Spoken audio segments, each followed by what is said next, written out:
Alala ko po kay nanay noon, palipat-lipat po kami ng lugar, tumira po kami sa Pasig, sa Buting.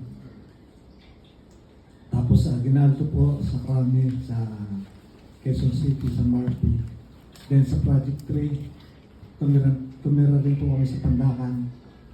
Nagpalipat-lipat po kami ng eskwelahan, pero ang nanay ko po lahat ang nagtaguyod sa amin.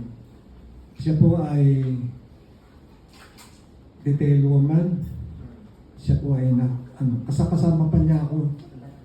Nakakarating po kami ng Pateros, Taguig, Valenzuela, Pasig, para mag-alok ng mga gamot sa mga butika. Naalala ko pa, nagagalit sa akin ng nanay kasi ang bus nun hindi pa air condition. Pero may mga stereo. Pagka walang stereo yung bus, kahit maluwag, hindi ako sumasakay, kinukurot ako ng nanay. Gusto ko may sound. So, hanggang sa huli, netong nagkasakit na ang nanay,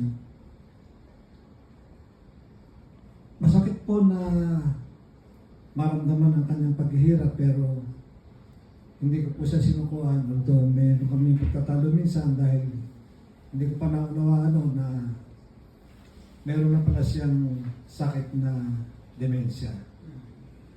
So, nakakalimot siya. Minsan hindi niya na kami kilala. Pero sa tulong po ng aking kapatid, natustusan ang kanyang buhay. Umabot siya ng 86 years old. Matagal po siyang umiinom ng gamot. 14 na gamot po ang iniinom niya tuwing umaga. Napakarami po nun. Talagang malaking gastusin po talaga ang inabot. Pero ang nanay ko po ay pinalak kaming magkakapatid na magkakasundo. Pinagkaisa niya po kami.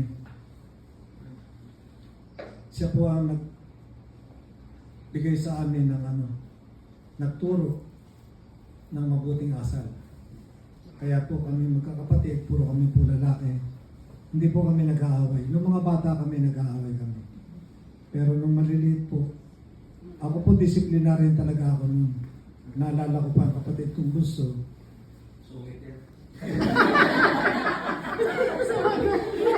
Masungit po talaga ako.